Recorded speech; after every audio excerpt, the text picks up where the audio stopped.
Class Day Speaker Chimamanda Ngozi Adichie addresses the graduating class of 2018 in Tercentenary Theatre Wednesday afternoon.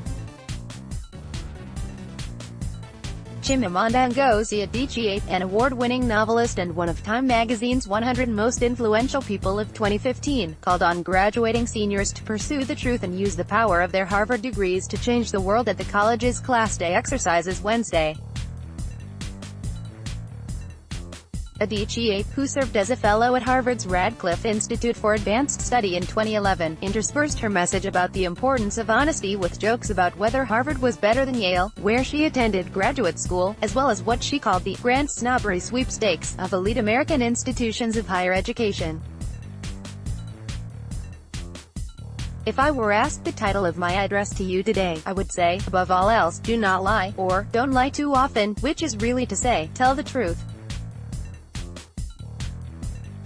But lying, the word, the idea, the act, has such political potency in American today that it somehow feels more apt, she said.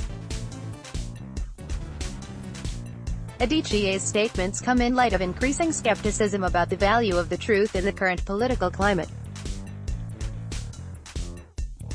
She also argued for the importance of truth and balanced coverage in journalism.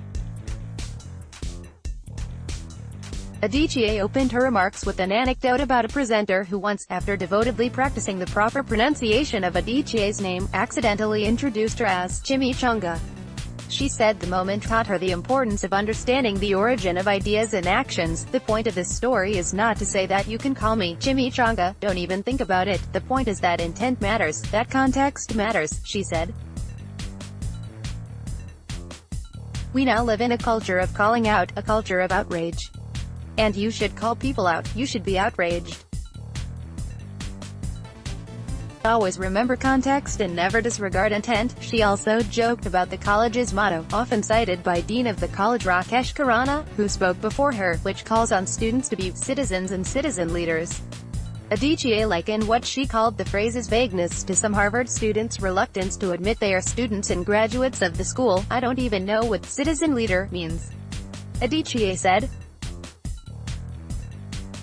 It sort of sounds like a Harvard graduate saying, I went to college in Boston, which, by the way, has to be the most immodest form of modesty.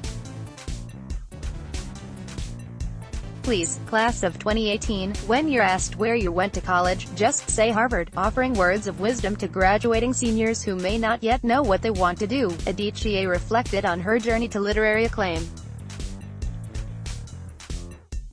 She quoted well-known television producer Shonda Rhimes regarding the importance of continuing to try until one finds an occupation at once enjoyable and successful.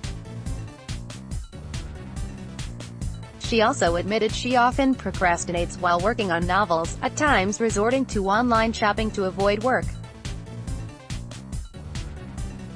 She said she believes procrastination is rooted in fear and said she understood how students who might feel similarly. I'm actually thinking of starting a society of esteemed procrastinators, and I suspect that many of you would probably sign up, she said.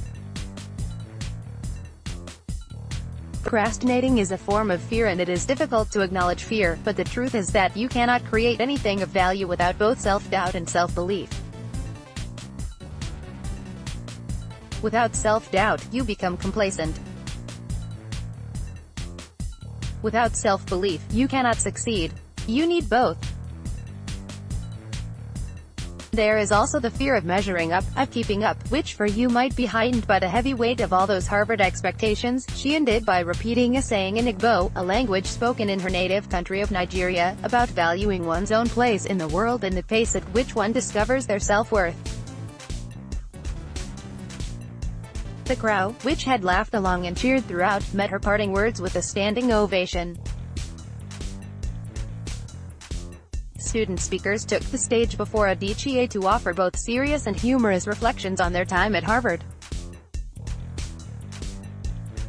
Jin K. Park, 18, who spoke as the Harvard orator, discussed his path to Harvard as an undocumented immigrant.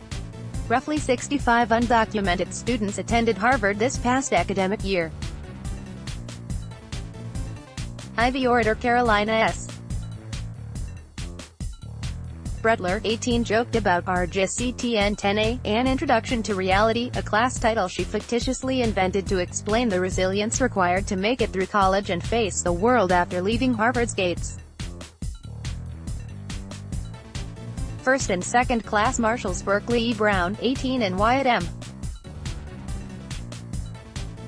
Robertson, 18, opened and closed the celebration with speeches asserting their gratitude for the classmates, faculty, family, and friends who helped them reach graduation. Incoming Harvard Alumni Association President Margaret M. Wong, 09, spoke about her time at the college and welcomed the class of 2018 into the organization. Blockmates and friends of Luke Z. Tang, 18, and Alexander H. Patel, 17, 18, read poetry and speeches in commemoration of the two men, who passed away in the fall of 2015 and this past fall, respectively. The event concluded with a group of student vocalists who sang an ode for the class of 2018 to the tune of the university's alma mater, Fair Harvard. Long-serving member of Congress and civil rights activist John R. Lewis will speak Thursday afternoon at the university's 367th commencement ceremony. Staff writer Jamie D.